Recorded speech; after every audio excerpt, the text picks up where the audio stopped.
Good morning, everybody. Today we are here for the presentations for the North Florida TPO P-17-009 General Consulting Services. Our safety message for the month of May is don't get caught off guard, turn your attention to accident prevention. And I'm sure that everybody can use that in both their public and their private life as well. We do have emergency exits on this floor, 2 doors signed accordingly. There are stairs on either side of the restrooms, on either side of the elevator banks with the restrooms. And in the back corner of our building, there's also a stairwell for exit as well. Restrooms, again, lobby, either side of the elevators. Men's is on the left, women's is on the right. My name is Tina Roberts, and I am the Senior Procurement Officer with the Jacksonville Transportation Authority. We are going to go through and have our evaluation committee state their name and their title, and they're all with the North Florida TPO. Wanda? Wanda Forrest, Transportation Planning Manager. Jeff Sheffield, Executive Director. Marcy Larson, Public Affairs Manager. Denise Bunneyworth, Planning Director. Okay, and if our consultant can introduce their team, and then once you start your presentation, we will start the timer. Thank you. Good morning, my name is Wiley Page. I'm with ATKINS here in Jacksonville, and I'll serve as the project manager on this, and I'll let everybody else introduce themselves. I'm Phil Shedd, Transportation Planner here in Jacksonville office. Cantrice Jones, Acuity Design Group, Public Involvement here in Jacksonville, Florida. Just for the record, Cylindria Giles, Contracts and Procurement Specialist, JTA. Sorry, Cylindria. That's okay. All right, are you ready? So we're ready whenever y'all are. Ms. Gigi, good to go? Okay. Ready? Okay. Well, good morning again. My name is Wiley Page with ATKINS here in Jacksonville, and you've asked us to come in this morning and kind of talk a little more about our approach to project and schedule and our QA/QC process. So we've got about 5 slides that will hopefully communicate that to you. I do want to kind of start off at a higher level of our project management, and we'll kind of work our way down to a more specific level and give you Phil will give you a project example of how we approach our project management. But generally, here in Jacksonville, I wanted to highlight that we have 3 senior project managers here, myself, Phil Shedd, and Wyatt Bowers. We also have about 12 other folks here in the office that deal with everything from drainage to signal design, environmental issues. And in addition to that, we have 47 people over in our Lake City office that are involved with FDOT in everything that they do.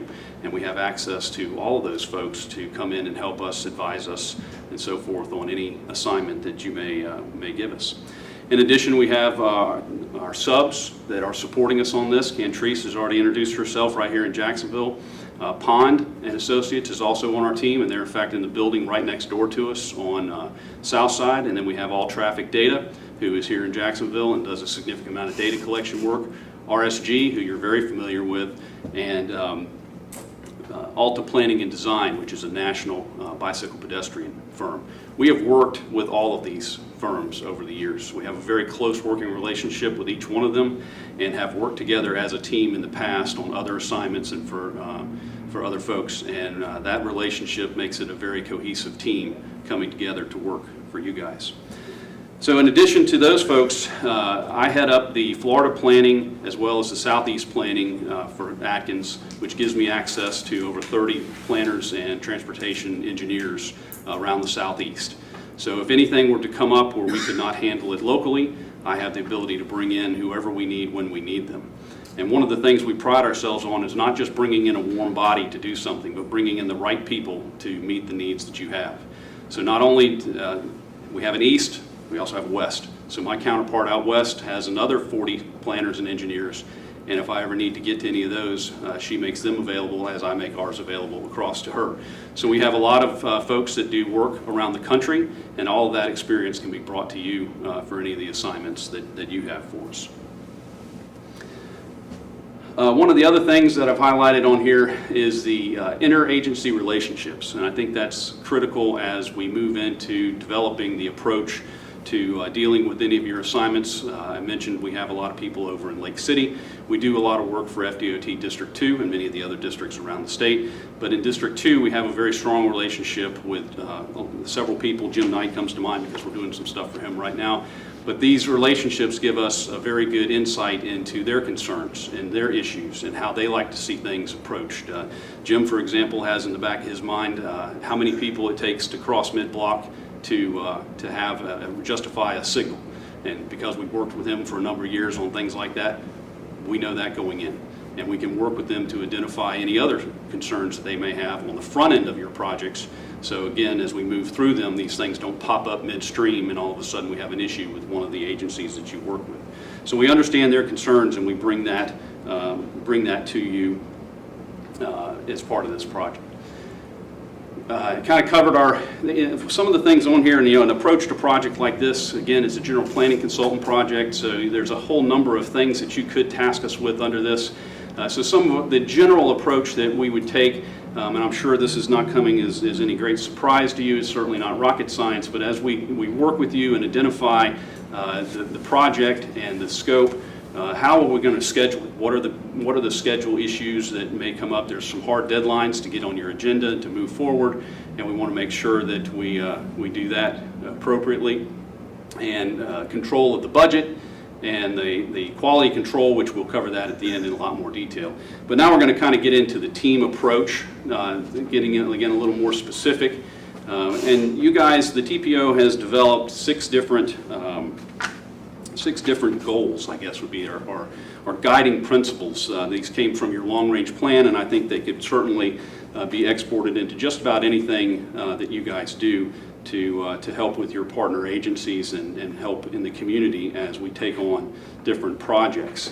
And in order to achieve those, we would open up our planning toolbox. We have a number of different skill sets, a number of different backgrounds that we can tap into to make sure that as we approach a project, that all of these goals, livability, safety, mobility, and accessibility, all of those are taken into account, and that the project is set up in a way that these can be measured as you move forward with performance measures. As we all know, we're having to deal with those more and more every day. We'll probably get some guidance here pretty soon, but many TPOs have taken it upon themselves to go ahead and start looking at these, and I think that as you work on these projects, different assignments that you give us, one of the things that I think is key, you have a limited amount of funding to do a whole lot of different things. We have to make sure that those funding investments are done in a way that gives you a good return. And as you look at these different goals and we structure projects to meet them, then we need to come back and measure how well they met them or how well they didn't meet them.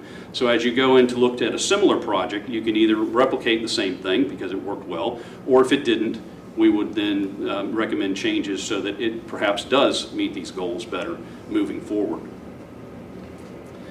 So with that, I think is this timer correct? No, it is not correct. We will give you a 2-minute warning. Okay. 7 minutes. Okay. Oh, so we had hours and 20 hours instead of minutes? Gotcha. Hey, we'll be here for a long time. So with that, I'm going to let Phil get up if the clicker will work. There we go, and go on to the next. Great, thanks. In the letter we received detailing the specifics of this presentation, one of the things that was asked was to show a plan approach. And on the previous slide, Wiley kind of talked about a more generalized plan approach, supporting the TPO goals.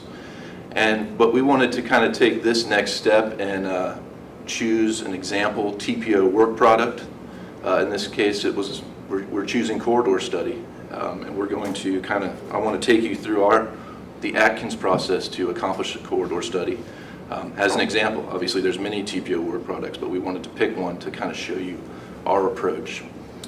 And before we even get to step one, I think there's kind of a step 0 maybe, and that would be Wiley as the overall contract manager, project manager would ensure before the project starts, looking at the scope and discussions with staff, choosing the appropriate people. The appropriate people from ATKINS, and then also the appropriate subs, finding out who we need that best suits the job. So that would kind of be the first step in this process, or as I said, step 0. The first step would be, I think, during scope development, making sure the project aligns with the TPO goals. Those goals we talked about on the yellow side of the screen on the previous slide, those are the guiding principles of the TPO. They're important, and every project that the TPO does needs to make sure that it's accomplishing a number of those goals. And that can be done through scope development, like through discussions with staff, just a general project approach. Step 2, we would collect data, and identify issues and areas of concern. That could be going out and collecting traffic counts, that could be doing pedestrian counts, collecting crash data, doing field evaluations, walking the corridor, and going out and actually talking to business owners. We've done that in the past, and that's really helpful. It kind of gives you a way to identify some of the nuances and the sensitivities of a corridor that you just don't get unless you're kind of out there on the ground. That takes us to step 3, stakeholder and community outreach. This is a vital component, and as part of the Atkins approach, we want to target, our stakeholders, our community people that we want to engage as part of a corridor study or any plan for that matter. And we have done this a lot in the past with much success, and we have Ken Treese, who's going to talk on the next slide in even more detail about this important step in the process. Step 4 would be the development of context-sensitive solutions and concepts. Building on the feedback that we received in steps 2 and 3, we would begin to develop solutions to problems, concepts for a corridor in this example. Is it a road diet? Is it a road widening? Is it putting a sidewalk, putting in a buffered bike lane? Those types of issues perhaps. Ensuring that we are meeting the mobility needs, the mobility challenges of the users of that corridor, kind of feeding back into the stakeholder and community outreach, listening to the community and hearing the issues and problems that they're having, then using step 4 to help develop these solutions. Step 5 is evaluate and prioritize the proposed concepts. I think this ties back into the step 1 approach. Is it meeting the goals? And then also, is it meeting the mobility needs of the users of the corridor? And then there's also kind of a third thing. Is it with limited funds nowadays to build transportation infrastructure? We need to ensure that we're prioritizing these solutions, mobility solutions, to get the best return on investment. So it's kind of a three-pronged approach. Is it meeting TPO goals? Is it meeting the mobility needs and challenges of the users? And also, is it providing the best ROI, in essence? And this takes us to the step 6, quality assurance and quality control. Atkins has a detailed and specific 5-step process that we will discuss in the next slide, or the last slide actually. And we do apply that process to every work product that we produce before it goes to the client. And that can be from an complex engineering drawings all the way down to a basic map. And then after that, we deliver the plan. And we've done this before. We've done these corridor studies for the TPO here in Jacksonville in North Florida. You can see these are just some of the examples that we've done throughout the state. And so I want to kind of circle back to step 3, the stakeholder and community outreach, and I'm going to have Ken Treese is going to discuss that more. She's from Acuity Design Group, and she is going to talk about community involvement. Get this to maybe. Oh no. There we go. There we go. Thank you. Okay, good morning. Again, I'm Cantrice Jones with Acuity Design Group, and so grateful to be here today. So, as he mentioned, community involvement is a very significant and important part of every project. It's not a haphazard approach. It has to be something that is absolutely identified and we must engage. So one of the things I want to kind of delve into is the fact that each project is different. Every effort is different. And so we have to make sure that we have a targeted and prioritized approach to whatever our efforts are as far as community engagement and community involvement is concerned. Being prepared and knowledgeable. So and a proactive approach is very important for us to make sure that we are involved with, a part of, and included in. We can't haphazardly, like I mentioned, come in and think about it after the fact. This is something that we have to know ahead of time, and it's going to be imperative for us to work with you guys to make sure that you have great communication with us to make sure we are giving you exactly what you need as far as your community involvement approach is concerned.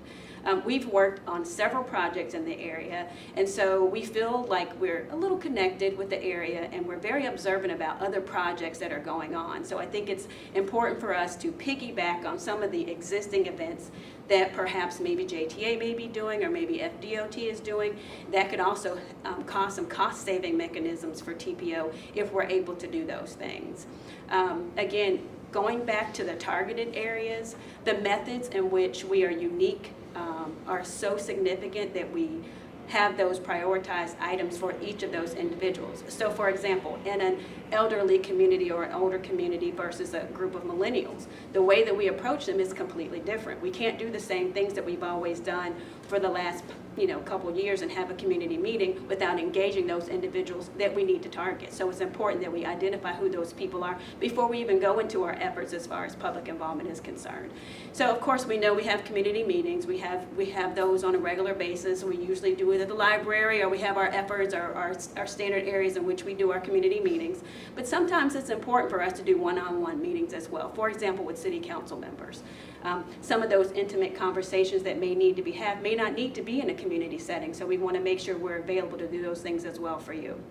Social media is a wonderful outlet, but it has to be a reliable source. We can't just post here, post there. It has to be a strategy that we've developed for a media social online strategy that's very important. And I also mentioned a little bit about surveys. Sometimes surveys can be a great way to collect data and utilize that data and then go back and do so initially you do an initial survey and you gather the data, you do your outreach, you do your meetings, and then you maybe sometimes can come back and do another survey to see how much data was actually developed and how many ideas have happened, what insight have, and if your efforts actually worked with the outreach that you've done.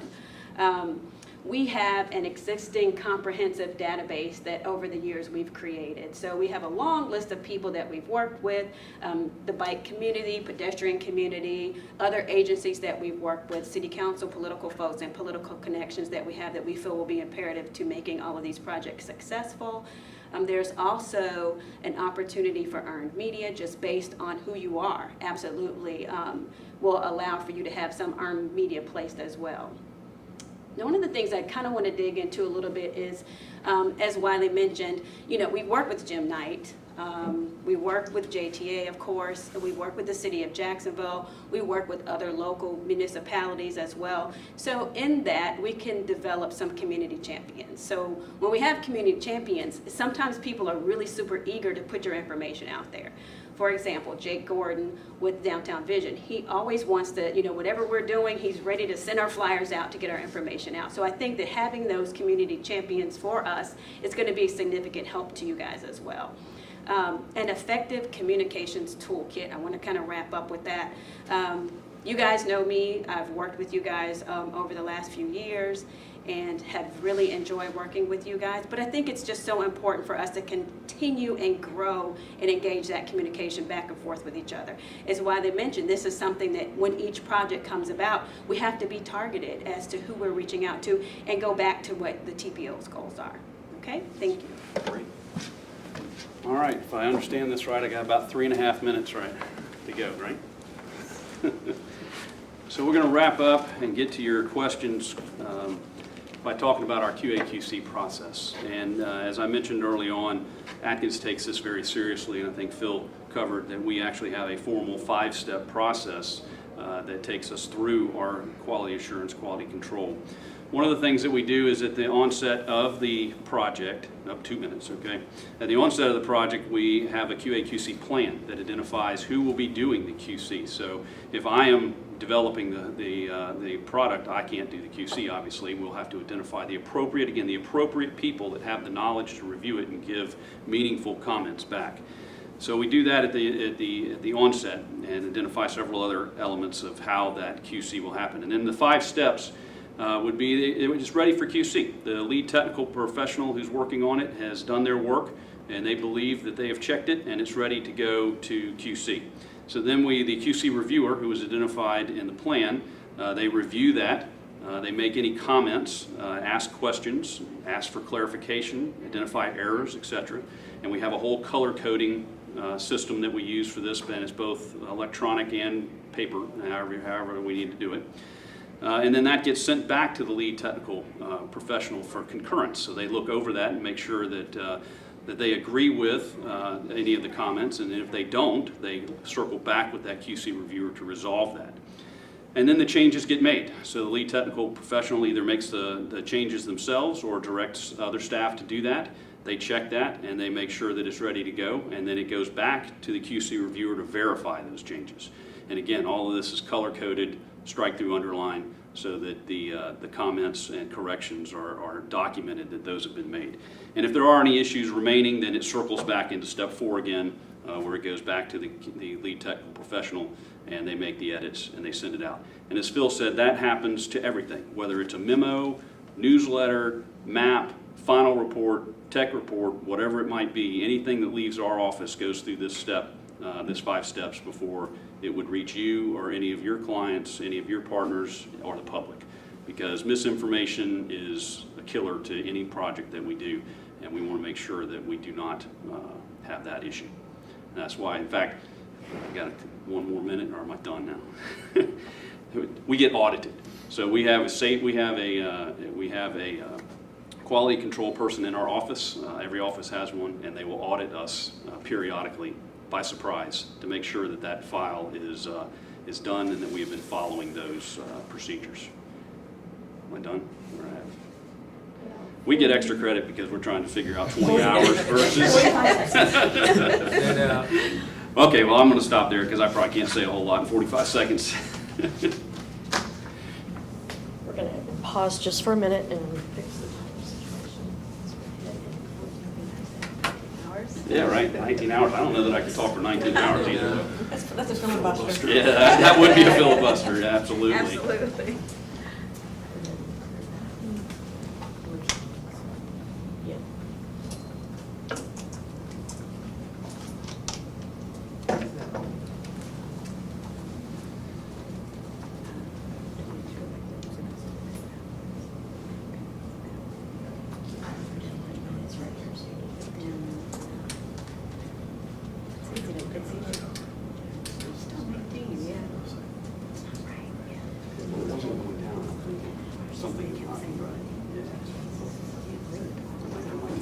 I don't feel good, goodness.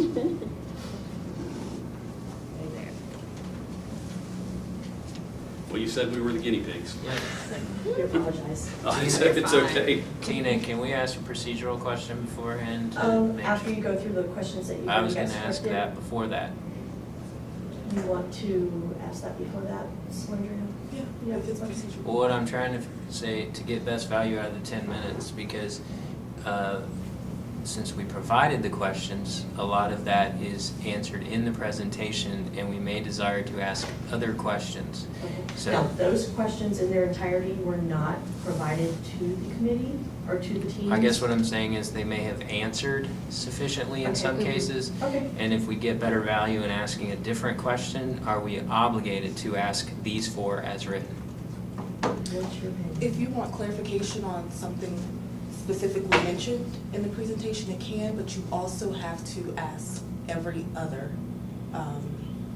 Every question that we scripted, question to Every other team. every team. every team. That's fine, I would understand that. I guess what I'm saying is, do we literally have to ask these 4? I guess, I get what you're saying, and if I ask these 4, it's, much of it could be a repeat, and we don't get the value of the 10 minutes. So that's why I'm asking from a procedural right, standpoint. we just will have to notate the questions that you're asking. And then we just make sure, Yeah. We ask all the parties today. All of the teams that come in. so if we don't ask these 4, theoretically, then we can't ask these 4 in the remaining presentations? We just have to make sure that we're being fair to everyone. So Okay. if it's clarification, we can always ask for clarification. But if it's not these 4 specifically, we're just gonna have to take notes and ask every other team the same questions that your Okay. response is. Does that answer your question? Little. I just know if we go through these 4 right now in the 10 minutes, and they're gonna be answering similar to what we just received. And so I would rather not ask a couple of these, Okay, that's fine. but it doesn't mean that we wouldn't ask them for another group, because the other group potentially doesn't cover it. You ask them, I'm gonna write them down and record them.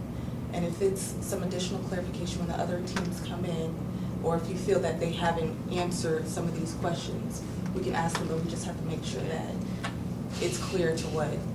How about I ask all 4 of these and say, I'll ask the question and say, you have sufficiently answered that. I think that's fair. And then we'll move on to the ones that we, Right. or you haven't. That'd be fine. That way we've asked all 4 and we will ask all 4 of everyone. And then we don't, okay. Just procedural. We don't do this very often and I don't want to get anybody in trouble, especially on camera. Yeah. So I will ask question 1 if I get a nod Yeah. that we're pretty good, or if we want to vary off of that after that. Let me ask these questions Yes. then, and if you guys agree. So question 1, how will you ensure that documents and presentations are written in clear, concise language with proper grammar and syntax? I'll further that to say, we see a lot of sales pitch, QA, QC. The reality of it is there may be some disconnect between writing style and that sort of thing. So we remain interested across the board on making sure that those processes mesh. Sometimes you have writers that have styles that may not work. How would you react to that in terms of your process? Do you have the same people all the time, or do you have the flexibility to adjust? Does that seem like a fair way to ask that question? We could adjust, absolutely. I think that one of the things that we also do, especially for writing a report or a newsletter or something to that effect, let somebody read it who has absolutely no idea about the project. And do they understand the message that is being transmitted? And so hopefully, if not, then we can retool it. If they do, then we feel like it can move forward. But certainly as we get into this with you guys, if there is somebody that has a style that you don't agree with, don't like, we can make those changes and hopefully react to your style. I mean, but if it means that we have to get a different person to write it, that's not a problem. Is there any other parts to that you might Well, want to? I was wondering the same, so. go ahead. Question 2 was explain your approach to an assigned project. Obviously, we think sufficiently, you kind of outline that in a generic sense. What you've probably observed recently is our projects gets far more unique than the old school of long-range plan type efforts and corridor studies. So it's a little more dynamic.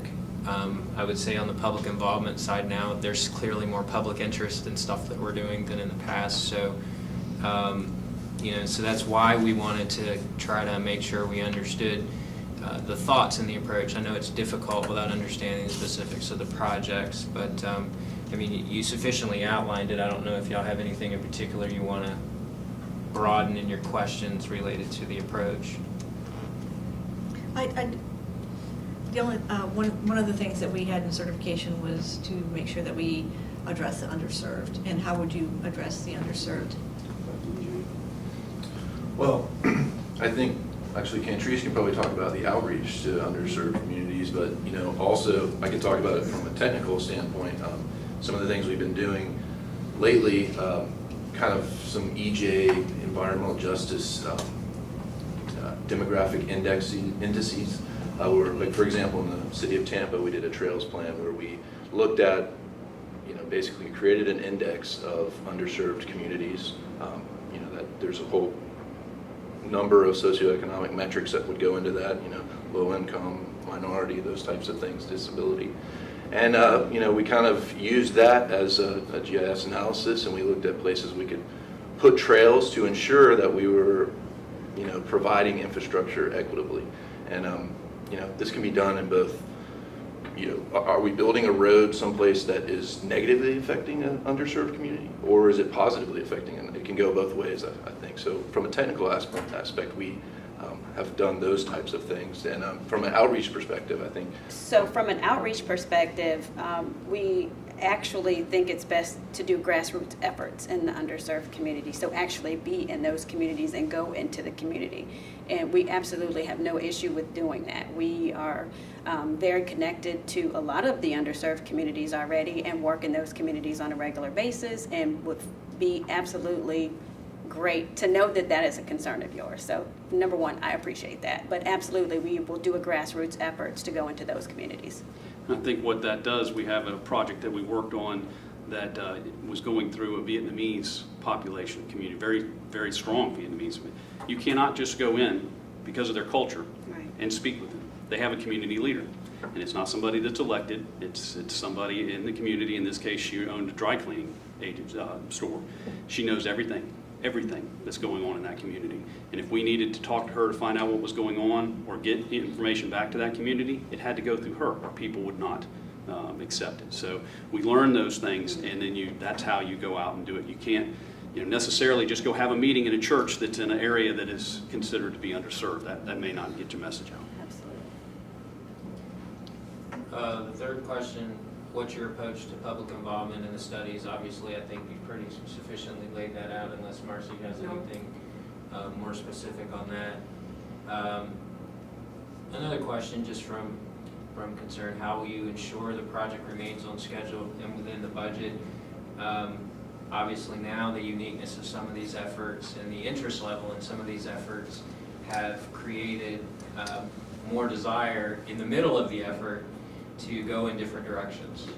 And so it can become a little bit more of a challenge than maybe it has traditionally in the past. So, again, without a specific project, but kind of understanding, how you might consider that midstream when we start to see scope creep, budget change and stuff like that, how we help to maybe mitigate that generically, I guess is the best. I think the key is, and we touched on it, we're here, we're local, we come to communication, coming in and talking about whatever might be going on immediately and getting ahead of it, any change orders, whatever we want to call them, scope changes, schedule changes, because, again, you guys have very specific deadlines on meetings. We need to make sure that we are prepared for that.